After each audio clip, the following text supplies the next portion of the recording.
Welcome to CB Live, where Holy Spirit-led words reach surrendered vessels through edifying truth spoken in love, breaking bread as the church enacts. This is a call for the body of Christ to mature from milk to meat, to crucify the flesh, flow from glory to glory, and understand that while wilderness seasons work for our good, we are not called to repeat folly. Once servants seeking God's approval over man's, then friends grown in understanding, we now stand as sons and daughters rooted in submissive love and adopted into the bloodline of Christ. Firm on truth, believing all scripture is God-breathed and equips the saints. We fellowship through discipleship, healing, delivering, and awakening sleepers, becoming active doers of the word. No quenching, no grieving, no compromise for comfort. Abiding in the vine, fully armored and reliant on the waymaker and chain breaker. We choose correction over offense, deliverance over denial, consecration over isolation, and freedom in Christ. With centurion faith, we trust God's will and way, taking unbelief captive, making it obedient to Christ. Declaring, persecution reveals the light of Christ. Fruit reveals the Spirit's leading. Transformation reveals broken flesh. Faith reveals belief in God's sovereignty. Meekness reveals authority used to dismantle darkness. And a pure heart rejoices in eternal life above all else. Walking in freedom, we proclaim, Abba Father, Yeshua our Lord and Savior, and Ruach HaKodesh our Advocate, Yahweh, the covenant-keeping I Am over all. This is CB Live. Hey everyone, it's Monique and welcome back to CB Live. I got that feeling all over me, y'all. I feel like God just had me do a gentle rebuke, but he came right behind me with a beautiful word. And I just hear in my head, my spirit, thank you, Lord. Thank you, Lord. Thank you, Lord. I just want to thank you, Lord. I just hear it. I am. Woo! You know what? I'm leaving that piece in there. I just told my son, you know what? I'm not editing you out because he came down the stairs goofing around while I was recording. But I just hear the Lord saying, joy, joy, joy. And how in this hour, as chosen vessels, we're supposed to be shining the light of Christ and spreading the Holy Spirit fruit of joy. Now I hear joy, joy, God's great joy. Hey, joy, joy, down in my soul, sweet, beautiful. Hey. But anyways, I hear that too. But didn't I just say, I felt the thank you, Lord, in my soul? There's joy going on. And maybe that gentle rebuke kicked out that little spirit that was trying to creep in, y'all. Thank you, God, for being God. Because we are not there. We're not in the wilderness no more. We are in the promised land. So what I realized during the last recording is instead of saying Jonah, I kept saying Noah. And I'm like, huh? So then I was watching YouTube and I watched some of the most nerdy or random. Like, I love homes being built and educational things, sermons and prophetic words, all that stuff. I was watching this couple and they had visited Noah's Ark. And as I was watching it, something clicked in me like, ding, you do keep bringing up Noah. God, why do you keep bringing up Noah? He said, what? Ask, right? And I'm moving around in the house, and then all of a sudden he said, because even with the rebuke, the promise is still the promise. And he needs us to start to hold on to that in order to become unwavering. Remember last episode, we talked about the unwavering and standing firm. I believe the number was 949. So he's like, that comes from you just believing.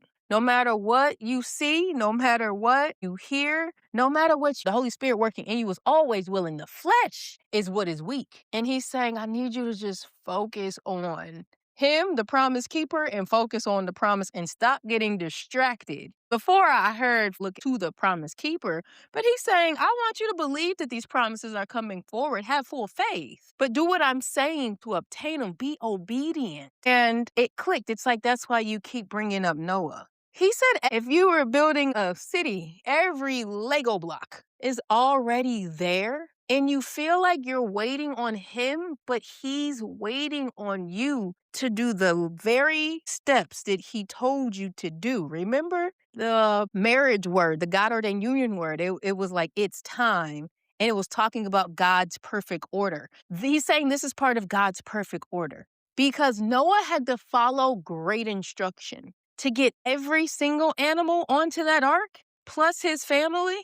Think about the instructions you have to read when you're just putting a piece of furniture together. The amount of instruction that Noah had to follow. And then the storm.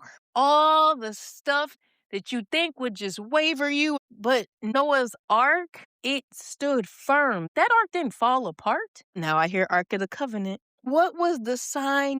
The rainbows. So today, I want to read about God's promise to Noah, okay? Because this is what he's telling us. I gave you promises, and the promises are the promises, but the focus, the firmness needs to be there because everything that you need, I already divinely orchestrated and set aside for you. Like I talked about the people that are coming to actually help you, empower you, to hold you accountable to your building. Where God was encouraging and empowering Noah, he's sending you divinely orchestrated ways of getting everything done. It's there. It's already predestined, written in your book. It's in there already. He's saying, I just need you to follow the instructions. Stop getting distracted. Stop wavering. Stop complaining. All the things we talked about last episode. Because the rainbow is there after the storm. All right, Genesis 9, starting at verse 1. Then God blessed Noah and his sons, saying to them,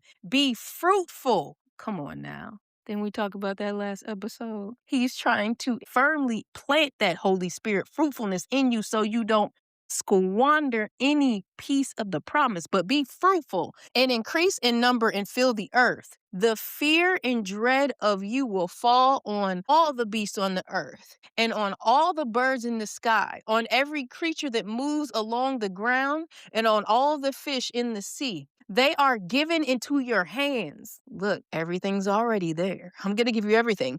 Everything that lives and moves about will be food for you. Just as I gave you the green plants, I now give you everything. Just as I provided provision of manna consistently and faithfully in the wilderness, I'm now going to give you everything. Everything all at once. Remember, y'all?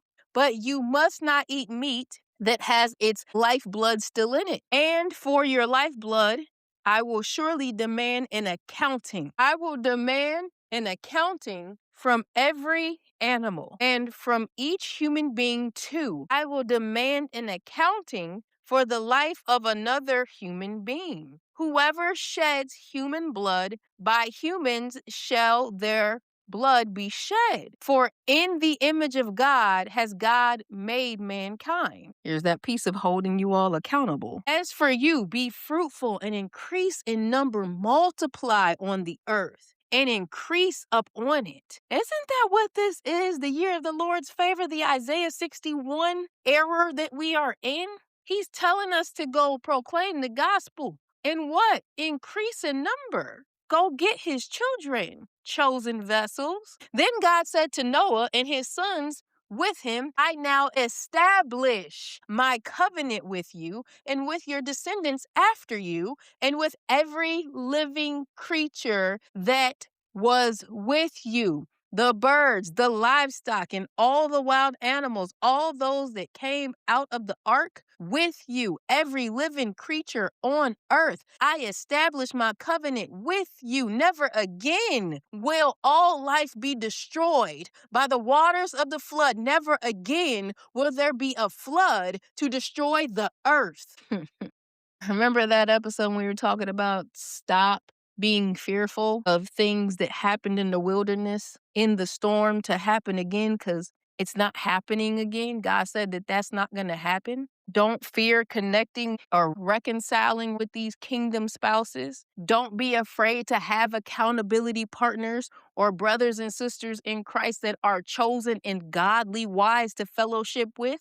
because they're not going to betray you like the other ones. Test, yes. But don't walk in fear, because God has not given us the spirit of fear. And God said, this is the sign of the covenant I am making between me and you and every living creature with you, a covenant for all generations to come. Y'all the curse breakers. Every generation in your bloodline, every generation in your kingdom spouse bloodline, because y'all are going to become one. Your children, your children's children, your children's children's children.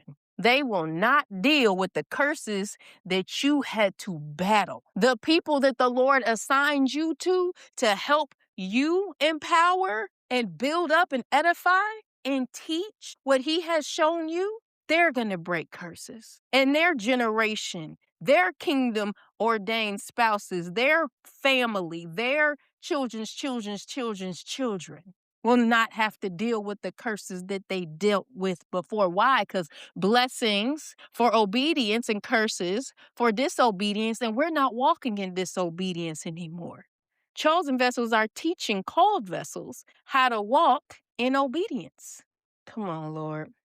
I have set my rainbow in the clouds, and it will be the sign of the covenant between me and the earth. Whenever I bring clouds over the earth and the rainbow appears in the clouds, I will remember my covenant between me and you and all living creatures of every kind. Never again will the waters become a flood to destroy all life. Whenever the rainbow appears in the clouds, I will see it and remember the everlasting covenant between God and all living creatures of every kind on earth. So God said to Noah, this is the sign of the covenant I have established between me and all life on the earth. You all, we're in the promised land. The covenant can't be broken. That flood, whatever you're anticipating, that old mindset, all things new, anything of old has passed away. Never again will you experience the things that you experienced to get here. All you have to do now is have faith, be obedient, believe, put your blocks together. Don't do nothing outside of what God's telling you to do. Don't complain. Don't reconnect with old people unless He okays it. Don't go back and searching for your own ways of provision. He's saying, whatever I told you to do that. Stop looking to everything else. Stop worrying about days to come. Keep your eyes on me. The Bible says, store your abundance up in heaven. Focus on Him. Don't focus on everything that's around you. It's impossible to what? Please God without faith. Without knowing and trusting and believing in the unseen things, the promises that He says are right there. These people are right there. These resources are right there. But you got to do your part. Stop focus on what you don't have and focus on what you do have. Because what you do have is going to get you to what you don't have. For the last 2 months, I was hearing 6/16, like June 16th, June 16th, June 16th. So when June 16th came around, I'm like, what's happening? What's going on? So I went to go look up 6/16, and in the Greek, it means to breed forth by transference, to generate, beget, produce, to birth. And ideally, June 16th was a day of mandate. So there's absolutely nothing at this point that is in the way of you obtaining every single thing in your promised land, possessing the land outside of you. God already wrote it down and He already gave you instructions, but it's for you to step by step do what He says. So include the people that are to hold you accountable or are to empower you during this positioning. If there's steps to do before you have to pay for something, rather than focusing on, oh, I don't have the money for it. Oh, Lord, I don't have the money. Lord, I need the money. Complete the entire project and watch that money come in. All the stuff is already there. It's all there. You have to, what does the word tell us? Know the devices of the enemy. You're to be tactical during possession of the land because there's Nephilim, there's giants in the promised land. Beautiful land. Green pasture, Psalm 23. But there's giants in the land. All of the giants are all the things that you have to do, that he already gave you access to. God already released the things, but you have to follow the steps to get the things. Do not grow weary in doing good. Just do what he said. Because the promise, the rainbow, the covenant, that's already solidified. Keep focus on the right thing. And specifically, this should be a word of encouragement to you. He kept saying Noah, Noah, Noah, bringing up Noah, Noah, Noah. Not just to remind us that the covenant is unbreakable, that the rainbow was already in the sky. You're at the end of the whole process, really. You're there already. You just keep letting yourself play tricks on yourself. At this point, the enemy not even in the way for real. This is you. He supernaturally washed all of the things out of the way already, you guys, through the flood. You understand? So where there were Nephilim walking the earth in Noah's time, like the days of Noah, 2026, the year of the Lord's favor, nearing the end, this time it's not that type of giant. This time, your promised land giant is the things within you that you have to defeat. The pride, the fear, the disobedience to not doing the things that he told you to already do. Go do the things. Because he showed you in the wilderness, the provision was never the problem. The manna was there. His protection was never the problem. All of that stuff was training mechanisms. But I just thought that that was beautiful. That his correction came with encouragement. That he didn't even let the sun go down. Whoo! In his anger. It's the same day. Look how God teaches us how to be. Jonah, is your frustration, is your anger justified? I don't even stay angry with y'all, God is saying. Focus on what he asked you to do, not human emotion and not things that you see in the physical that are only there to detour you. The enemy distracts you, gets you all caught up in human fleshly stuff, and you squander. He's there to plunder you, awaken no sleeper, be alert and of sober mind. That's it, y'all, for this one. I love y'all so much. God bless and walk in freedom. Are you weary from the constant battle between the spirit and the soul? Do you feel distant from the Lord's presence or overwhelmed by the weight of leadership, ministry, or daily life? It's time to be transformed by the renewing of your mind.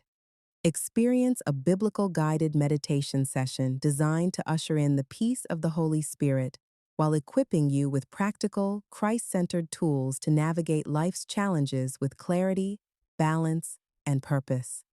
Now is the perfect time to begin with our new, lower session rates, making support more accessible than ever. Visit www.sovereignstature.com to restore peace, renew your spirit, and cultivate fruitful character through the freedom and abundance found in Christ.